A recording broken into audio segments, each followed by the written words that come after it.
बच्चों, कैसे हो आप? अच्छे से घर पे पढ़ाई कर रहे होंगे, घर से बाहर नहीं निकल रहे होंगे। चलिए, मैं हूं अमनदीप, मैं बायोलॉजी पढ़ाता हूं।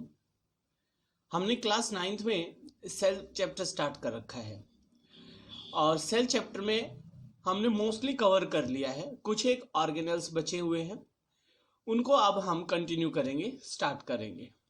तो अब तक हमने सेल की डेफिनेशन, सेल की बेसिक, सेल के structures, different type of cells, functions of cells, ये सारा पढ़ लिया है। अब हम सेल के इंटरनल पार्ट्स को पढ़ रहे थे, मतलब ऑर्गेनल्स को पढ़ रहे थे, और उसी को आज हम कंटिन्यू करते हैं। उससे पहले थोड़ा सा इंट्रोडक्शन स्टार्ट करने से पहले कि सेल है, cell the fundamental unit of life, structural and functional unit है लाइफ की। हमने बहुत अच्छे से पढ़ लिया था। ये सेल का डायग्राम है, इसके अंदर बहुत सारे नंबर ऑफ डिफाइंड स्ट्रक्चर हैं, बहुत सारे पर्टिकुलर स्ट्रक्चर हैं, और ये सेल एक ऑर्गेनाइज्ड तरीके से है। Okay, so this is the cell. आज के इस लेक्चर में हम पढ़ेंगे endoplasmic reticulum, Golgi bodies and lysosomes. हम इसको गोल्गी अपैरेटस भी बोल सकते हैं।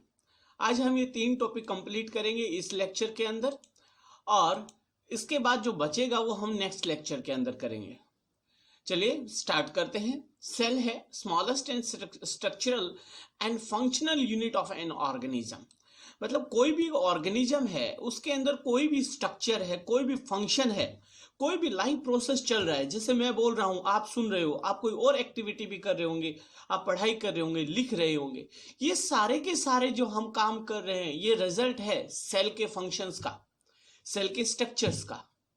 और इस सेल के अंदर ये सारे फंक्शन कराने के लिए, या मैं बोलूं लाइफ प्रोसेसेस को करने के लिए, a number of organised and special structures हैं। बहुत सारे छोटे छोटे स्ट्रक्चर्स हैं, number of structures are present. वो ऑर्गेनाइज्ड है और स्पेशल है, स्पेशलाइज्ड है। स्पेशलाइज्ड का मतलब हर ऑर्गन में, हर एक सेल का एक पर्टिकुलर फंक्शन है, हर एक स्ट्रक्चर का एक पर्टिकुलर फंक्शन है।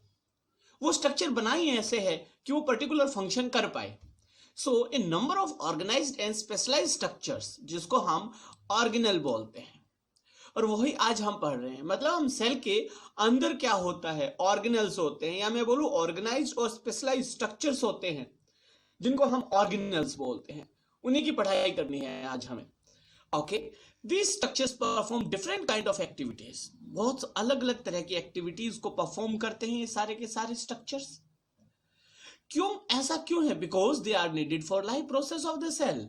जो सेल अपना काम करती है, सेल अपनी एक्टिविटी करती है, उन सब के लिए बहुत जरूरी है। अगर ये नहीं होंगे तो सेल कंप्लीटली अपना काम नहीं कर पाएगी। They carry out the essential functions that are necessary for survival of a cell. कोई भी सेल अगर जिंदा है, कोई भी सेल अगर एक्टिव है, तो उसके अंदर जितने भी स्ट्रक्चर्स पड़े हैं, जिनको हम ऑर्गेनल्स बोल रहे हैं, वो अपना अपना काम कर रहे हैं। और मोस्टली क्या काम हो सकते हैं? जैसे कि हमें अपनी बॉडी की फंक्शनिंग के लिए प्रोटीन चाहिए। हमारी बॉडी के अंदर जो वेस्ट प्रोड्यूस होता है, मेटाबॉलिक रिएक्शंस के बाद जो वेस्ट बनता है, उसको आउट करने के लिए कोई प्रोसेस चाहिए। तो ये जो सारे जर्नल प्रोसेस है एक लाइफ के, उसके लिए जो स्पेशलाइज्ड स्ट्रक्चर्स बने हैं, उन्हीं को हम ऑर्गेनल्स बोलते हैं। ओके, चलिए स्टार्ट करते हैं। सबसे पहले एंडोप्लाज्मिक रेटिकुलम के बाद से। एंडोप्लाज्मिक रेटिकुलम, देखिए बहुत से बच्चे इस चीज को जल्दबाजी में जाते हैं। ये वर्ड रेटिकुलम नहीं है, ये वर्ड रेटिकुलम है। ओके, सबसे अच्छी बात कि ये जो एंडोप्लाज्मिक रेटिकुलम जो स्ट्रक्चर है, उसके बाहर एक कवरिंग होती है, कवरिंग है, कवर्ड स्ट्रक्चर है ये। ओके, कवर्ड स्ट्रक्चर है, इसीलिए हम इसको मेम्ब्रेन बाउंड स्ट्रक्चर बोलते हैं। एंडोप्लाज्मिक रेटिकुलम हैज मेम्ब्रेन और कवरिंग, इसीलिए उसको हम मेम्ब्रेन बाउंड बोल रहे हैं। Endoplasmic reticulum has is a large network of tubes and seeds. अब यहां पे बहुत इंपॉर्टेंट बात है समझने के लिए। अगर मैं बोलूं कि कोई भी एक स्ट्रक्चर है जिसको हम ऑर्गेनल बोल रहे हैं, वो किस तरह से बना हुआ है, या मैं बोलूं कि एंडोप्लाज्मिक रेटिकुलम जो ऑर्गेनल है उसका स्ट्रक्चर क्या है, तो मैं कहूंगा कि वो स्ट्रक्चर के अंदर बहुत सारी ट्यूब्स हैं जो एक दूसरे के साथ कनेक्ट हैं, जो नेटवर्क बना रही हैं। बहुत सारी फ्लैट स्ट्रक्चर्स हैं जिनको हम शीट बोलते हैं। देखिए ये फोन है, ये मैं बोल रहा हूं फ्लैट है। ओके, सो एंडोप्लाज्मिक रेटिकुलम लार्ज नेटवर्क है ट्यूब्स का और शीट्स का। देखिए मैंने आप लोगों के लिए हैंड रिटन नोट्स बनाए हैं, इसके अंदर सारी चीजें लिखी हुई हैं। आप इसको अपनी नोटबुक में अच्छे से नोट्स बना सकते हैं इनको देखते हुए। ओके, चलिए, it looks like long tubules. जो ट्यूब्स हैं वो लॉन्ग ट्यूब्यूल्स की फॉर्म में है। क्लियर? राउंड शेप्ड हो सकती हैं, उनको हम वेसिकल्स बोल सकते हैं। चलिए, मैंने बोला कि ट्यूब्स हैं और शीट्स हैं। अब मैं बोल रहा हूं कि ट्यूब्यूल्स हैं और वेसिकल्स हैं, तो मैं बोलूंगा जो फ्लैट और स्ट्रेट स्ट्रक्चर है उनको हम ट्यूब्यूल्स बोल रहे हैं, और जो दूसरे स्ट्रक्चर प्रेजेंट है उनको हम वेसिकल्स बोल रहे हैं। अब आगे जाके आपको ट्यूब्यूल्स और वेसिकल्स में बहुत बड़ा डिफरेंस पता चलेगा। चलिए पहले एक बार हम डायग्राम देख लेते हैं। ये हमारा एंडोप्लाज्मिक रेटिकुलम का डायग्राम है। आप देख सकते हो ये ट्यूब लाइक स्ट्रक्चर्स हैं, ये भी ट्यूब लाइक स्ट्रक्चर्स हैं। ये देखिए बहुत सी फ्लैट है, शीट लाइक स्ट्रक्चर्स हैं, उसके ऊपर छोटे छोटे पार्टिकल्स हैं वो अटैच्ड है। ये जो पार्टिकल्स है इनकी वजह से इनका जो सरफेस है वो रफ हो जाता है। लेकिन यहाँ पे देखिए, यहाँ पे कोई भी पार्टिकल्स अटैच नहीं है, इसलिए इनका जो सरफेस है वो स्मूथ हो जाता है। ठीक है, सो एंडोप्लाज्मिक रेटिकुलम के अंदर दो पोर्शन है जहां पे एक जो सरफेस है वो स्मूथ है, एक सरफेस है वो रफ है। ठीक है, इस सरफेस के बेसिस पे ही, इन पार्टिकल्स के अटैचमेंट पे के बेसिस पे ही हमने एंडोप्लाज्मिक रेटिकुलम को दो पार्ट में डिवाइड किया है। मैं बोलूं दो टाइप का है, एक है रफ और एक है smooth. Rough endoplasmic reticulum and smooth endoplasmic reticulum.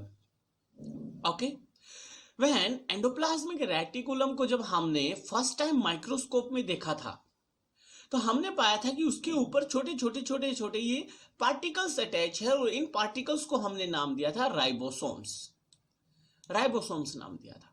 अब जहां पे भी जिस स्ट्रक्चर के ऊपर भी, जिस ट्यूब्स के ऊपर ये राइबोसोम्स, ये पार्टिकल्स अटैच्ड है, उस स्ट्रक्चर को हमने बोल दिया था रफ, और हमने पूरा इस ऑर्गेनेल का नाम दिया था रफ एंडोप्लाज्मिक रेटिकुलम। और जहां पे ये स्ट्रक्चर्स अटैच नहीं है उसका नाम हमने दिया था स्मूथ, इसलिए हमने इसको बोला स्मूथ एंडोप्लाज्मिक रेटिकुलम। इसलिए एक ऐसा स्ट्रक्चर, एक ऐसा ऑर्गेनल जिसका नाम एंडोप्लाज्मिक रेटिकुलम है, वो दो तरह का होता है। एक जिसके ऊपर राइबोसोम्स प्रेजेंट होते हैं, दूसरा जिसके ऊपर राइबोसोम्स प्रेजेंट नहीं होते। अगर राइबोसोम्स प्रेजेंट हैं तो वो रफ अपीयरेंस देता है सरफेस को, इसलिए हम उसको रफ एंडोप्लाज्मिक रेटिकुलम बोलते हैं, और जिसके ऊपर राइबोसोम्स नहीं होते उसको हम स्मूथ एंडोप्लाज्मिक रेटिकुलम बोलते हैं। अब अगला जो क्वेश्चन बनता है यहाँ पे कि ऐसा क्यों है, इन राइबोसोम्स की जरूरत क्या पड़ी यहाँ पे, ये राइबोसोम्स क्यों हैं? एक तरफ राइबोसोम्स है, एक तरफ राइबोसोम्स क्यों नहीं है? Why ribosomes? What is the need of ribosomes?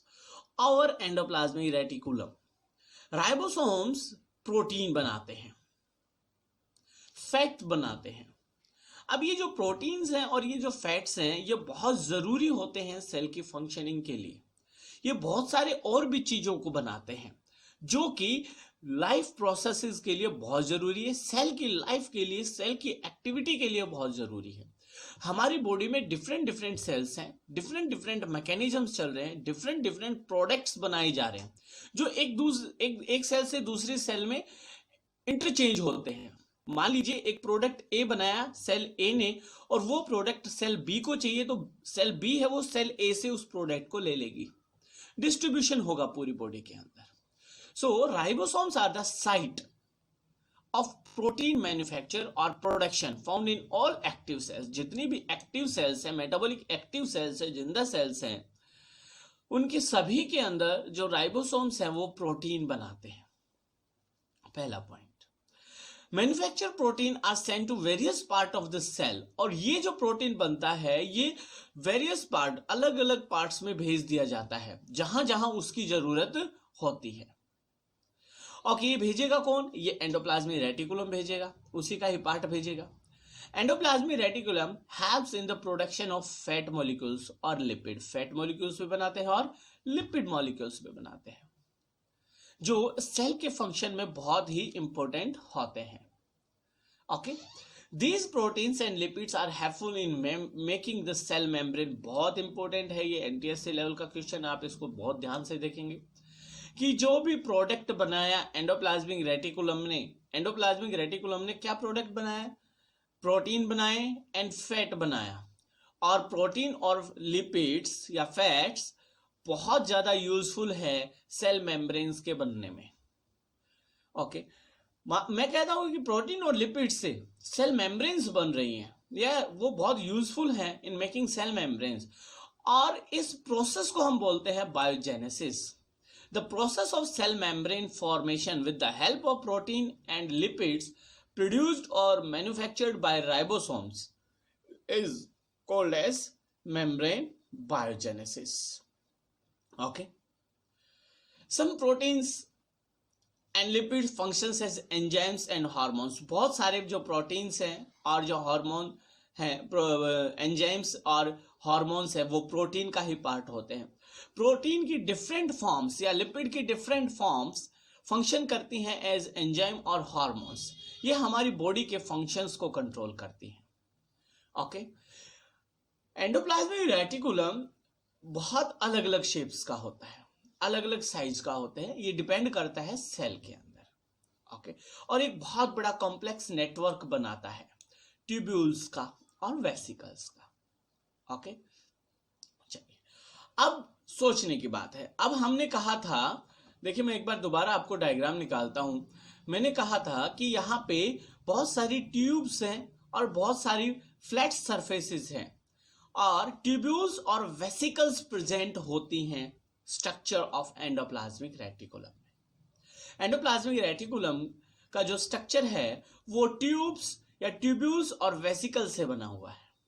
Okay, अब इनका क्या फंक्शन है, जैसे कि एंडोप्लाज्मिक रेटिकुलम के ऊपर साइट्स हैं for the production of protein and lipids, ribosomes. अब यहां पे जो प्रोटीन और लिपिड बना है वो सेल से दूसरे सेल के साइटोप्लाज्मा में या फिर दूसरी सेल के पास जाएगा, तो जाने के लिए एक ट्रांसपोर्ट भी चाहिए, मैकेनिज्म भी चाहिए, कुछ ट्यूब्स भी चाहिए उसको।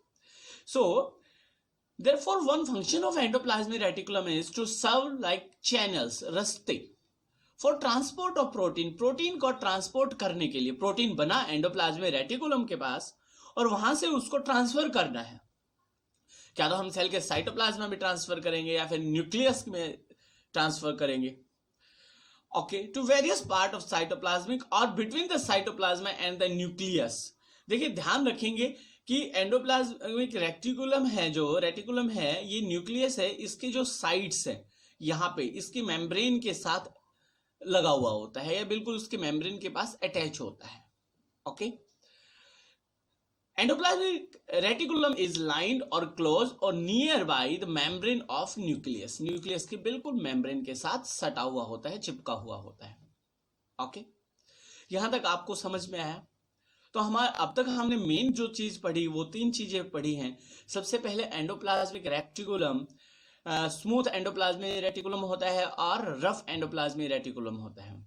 दूसरा, राइबोसोम्स प्रेजेंट होते हैं, वो प्रोटीन और लिपिड्स का सिंथेसिस करते हैं। तीसरा, जो इस कॉम्प्लेक्स स्ट्रक्चर्स है वो ट्यूब्स का है और वेसिकल्स का है। ओके, चलिए, endoplasmic reticulum also what a cytoplasmic framework providing a surface for some biochemical activities in the cell. Okay, चलिए, ये टाइपिकल मिस्टेक है, सॉरी फॉर दैट। प्रोवाइड्स या फॉर्म्स आएगा यहाँ पे, एंडोप्लाज्मिक रेटिकुलम आल्सो फॉर्म्स और provides a cytoplasmic framework providing the surface for some biochemical activities in the cell. Cell के अंदर जो बायोकेमिकल एक्टिविटीज होती रहती हैं वो बहुत सारी एक्टिविटीज एंडोप्लाज्मिक रेटिकुलम के सरफेस के ऊपर होते हैं, या मैं बोलूँ एंडोप्लाज्मिक रेटिकुलम उनमें हेल्पफुल होता है, इसलिए हम बोलते हैं कि it's provide surface for biochemical activities. चलिए एक दो क्वेश्चन इंपॉर्टेंट जो है वो देख लेते हैं। जैसे कि लिवर सेल्स हैं वर्टिब्रेट्स की, smooth endoplasmic plays important role in detoxifying many poison and drugs. अब यूजेस की बात करें, फंक्शंस की बात करें, तो एंडोप्लाज्मिक रेटिकुलम है डिटॉक्सिफाइंग का मतलब हुआ कि रिमूवल ऑफ वेस्ट और removal of poisonous substances from the body और from the cell. So it is very helpful in detoxifying many poisons and drugs. Endoplasmic reticulum imports energy, ATP।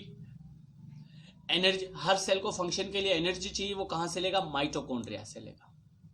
Okay, चलिए protein produce by RER, ध्यान रखेंगे protein किसने बनाया?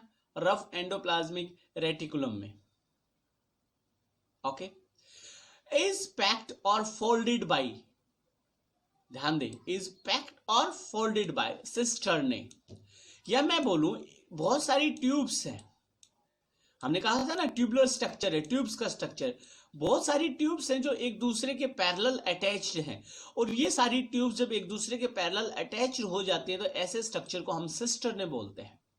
तो मैं ये बोल सकता हूं कि ये जो सारी की सारी ट्यूब्यूल्स है, जो एक दो ट्यूब्स है जो एक दूसरे के पैरेलल हैं, ये ट्यूबुलर स्ट्रक्चर बनता है जिनको हम ट्यूब्यूल्स बोलते हैं, और एक दूसरे के पैरेलल है, ग्रुप में है, इंपोज्ड है, इसलिए हमने सिस्टर्ने बोल दिया है।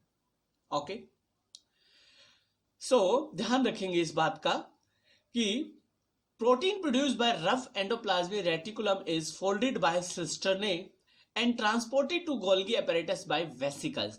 तो जब हम बात कर रहे थे कि ट्रांसपोर्ट होती है एंडोप्लाज्मिक रेटिकुलम से और अदर सेल्स, अदर पार्ट्स में, या साइटोप्लाज्मा में, या न्यूक्लियस में, तो वो किसके थ्रू ट्रांसफर होती हैं? तो उन ट्यूब्स का नाम है वेसिकल्स। ओके, जब हम ये बात कह रहे हैं कि rough endoplasmic reticulum is packed and folded by cisternae, जो प्रोटीन प्रोड्यूस होती है रफ एंडोप्लाज्मिक रेटिकुलम में, उसको पैक किया जाता है और फोल्ड किया जाता है सिस्टर्ने के ऊपर। तो मैं बोल सकता हूं कि ये जो ट्यूब्स हैं, जो पैरेलल ट्यूब्स हैं, इनके ऊपर राइबोसोम्स अटैच्ड हैं, और ये राइबोसोम्स फैक्ट्री है प्रोटीन सिंथेसिस की।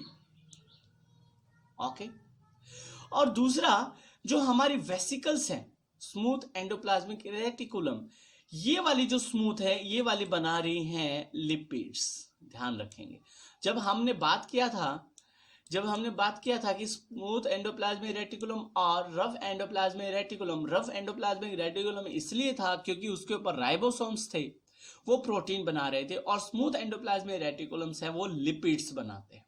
ओके, क्लियर हुई ये बात यहां पे? Okay, now next organelle is Golgi apparatus। देखिए Golgi apparatus is very linked to endoplasmic reticulum. यहां पे प्रोटीन सिंथेसिस हो गया, यहां पे लिपिड बन गए। अब ये प्रोटीन और लिपिड कहां स्टोर होगा? उस ऑर्गेनल का नाम है गोल्गी apparatus, जिसको कैमिलियो गोल्गी ने डिस्कवर किया था। इसके अंदर भी वेसिकल्स होंगी जो एक दूसरे के साथ अरेंज्ड होती हैं, जिनका नाम हमने क्या दे दिया है? सिस्टर्ने। Got my point? जब वेसिकल्स अरेंज हो जाती हैं पैरेलल एक दूसरे के साथ, उस स्ट्रक्चर को हम सिस्टर्ने बोलते हैं। अगर वो सिंगल होती हैं, उनको हम वेसिकल्स बोलते हैं। ओके, देखिए प्लीज, ये देखिए यहां पे एक दो एक दूसरे के पैरेलल हैं सारी की सारी, इसलिए हमने इनको सिस्टर्ने बोल दिया है। ओके, जब ये सिंगल ट्यूब्स हैं, इसको हमने वेसिकल्स बोल दिया। इसके ऊपर लिखा है इनकमिंग ट्रांसपोर्ट के लिए काम हो रही है। ओके, इस तरह ये ट्रांस फेज में है, दो तरह के फेज है इस स्ट्रक्चर के, दो फेज है, एक सिस फेज होता है, एक ट्रांस फेज होता है। ट्रांस फेज की तरफ सेकेंडरी वेसिकल्स हैं, सिस फेज की तरफ ट्रांसपोर्ट वेसिकल्स है। ओके, प्राइमरी वेसिकल्स है। Got my point? चलिए, all these membranes have connection with membrane of endoplasmic reticulum to take, receive और import protein from RER। देखिए मैं बोल रहा हूं वेसिकल्स, मैं बोल रहा हूं सिस्टर्ने, इन सब का कनेक्शन है एंडोप्लाज्मिक रेटिकुलम के साथ। अब क्यों है ये कनेक्शन? बिकॉज वहां पे लिपिड और प्रोटीन सिंथेसिस जो हुआ था वो गोल्गी apparatus के अंदर, गोल्गी बॉडी के अंदर आएगा, या गोल्गी बॉडी उसको इंपोर्ट करेगी। इंपोर्ट और एक्सपोर्ट समझते हैं ना, इंपोर्ट लेना कहां से करेगी, रफ एंडोप्लाज्मिक रेटिकुलम से। ओके, चलिए, इसलिए यहां पे एक कॉम्प्लेक्स स्ट्रक्चर है मेम्ब्रेन्स का जो एंडोप्लाज्मिक रेटिकुलम के साथ अटैच्ड है। The material synthesized near endoplasmic reticulum is packed and dispatched to two different targets inside and outside the cell by Golgi apparatus। यह ध्यान रखेंगे प्लीज। देखिए, जो मटेरियल सिंथेसाइज हुआ है एंडोप्लाज्मिक रेटिकुलम के पास, वो पैक हुआ, डिस्पैच हो गया टारगेट्स। वो टारगेट क्या हो सकते हैं, क्या तो सेल के अंदर जाएगा या फिर सेल के बाहर रहेगा। ठीक है, गॉट माय पॉइंट। और ये काम कौन कराएगा, Golgi apparatus। Its function are to storage, modification and packaging of products in vesicles. तो हमारे पास दो चीज थी, एक सिस्टर्न था, एक वेसिकल्स था। तो वेसिकल्स के अंदर ये स्टोर करेगा उस प्रोडक्ट को जो हम रफ एंडोप्लाज्मिक रेटिकुलम और स्मूथ एंडोप्लाज्मिक रेटिकुलम से लेके आए हैं, या मैं बोलूं एंडोप्लाज्मिक रेटिकुलम से जो भी प्रोडक्ट आया है उसको पैक करना, उसको मॉडिफाई करना, उसको चेंज करना, उसकी शेप को चेंज करना अकॉर्डिंग टू नीड, उसको पैक करना, स्टोर करना। कहां होगा, गोल्गी apparatus में, और गोल्गी apparatus के वेसिकल पार्ट में। ओके, दूसरा मेन काम क्या है कि जो सिंपल सुगर्स होती हैं उनको कॉम्प्लेक्स सुगर में बदलता है। देखिए, दिखा है ना, मॉडिफिकेशन, चेंज करना। तो गोल्गी apparatus का और क्या काम है, complex sugar is found to be made from simple sugar in Golgi apparatus। ये पाया गया था कि गोल्गी apparatus के अंदर सिंपल सुगर मॉलिक्यूल्स को कॉम्प्लेक्स मॉलिक्यूल्स में बदला जाता है। ओके, दूसरा जो मेन इंपॉर्टेंट फंक्शन है इसका, गोल्गी apparatus लाइसोसोम्स बनाता है। और ये लाइसोसोम्स हर सेल में होते हैं क्योंकि ये वेस्ट डिस्पोजल का काम करते हैं सेल के अंदर।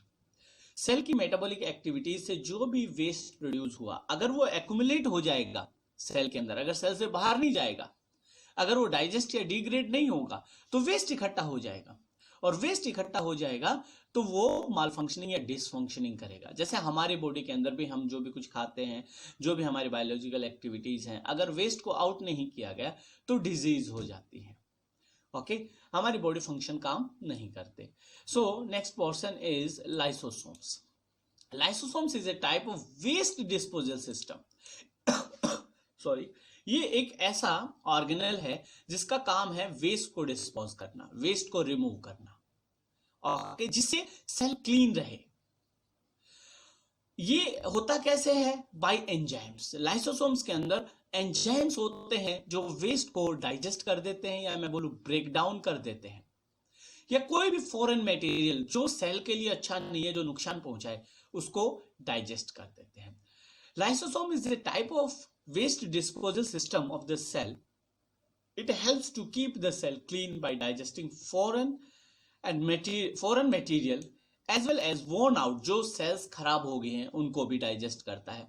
सेल और cell organelles, foreign materials enter, foreign materials या बाहर जो भी फॉरेन मटेरियल है जो कि रिक्वायर्ड नहीं है सेल के लिए, वो एंटर होता है as in the form of food और in the form of bacteria.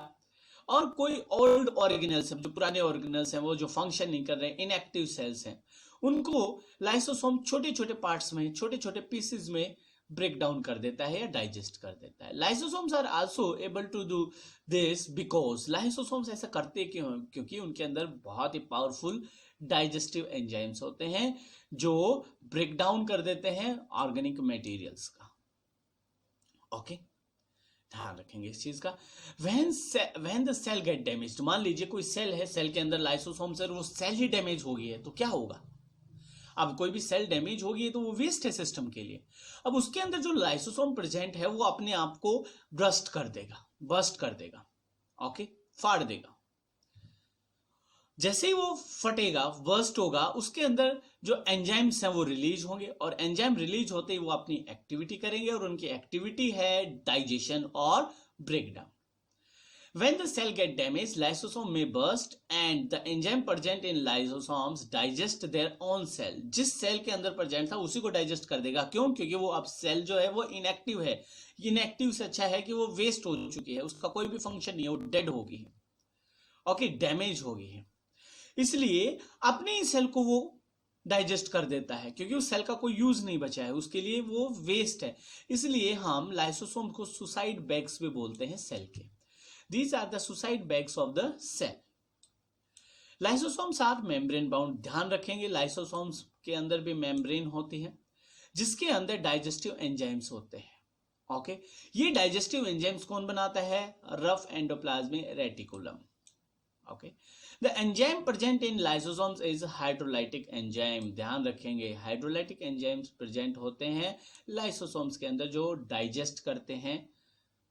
Lysosomes act as waste disposal system of the cell by digesting obsolete और अनयूज्ड, मतलब ये कह दे कि जो खराब है, ठीक है, material in the cytoplasm. Cytoplasm के अंदर जो भी मटेरियल प्रेजेंट है उसको एक तरह से वेस्ट, जो भी वेस्ट है उसको डाइजेस्ट करना, ब्रेक डाउन करना, नहीं तो वो सेल की फंक्शनिंग में बाधक बनेगा, प्रॉब्लम क्रिएट करेगा। ये सेल के अंदर भी काम करते हैं और बाहर भी काम करते हैं। Material from outside of the cell is taken up through endocytosis. मान लीजिए कोई वेस्ट मटेरियल,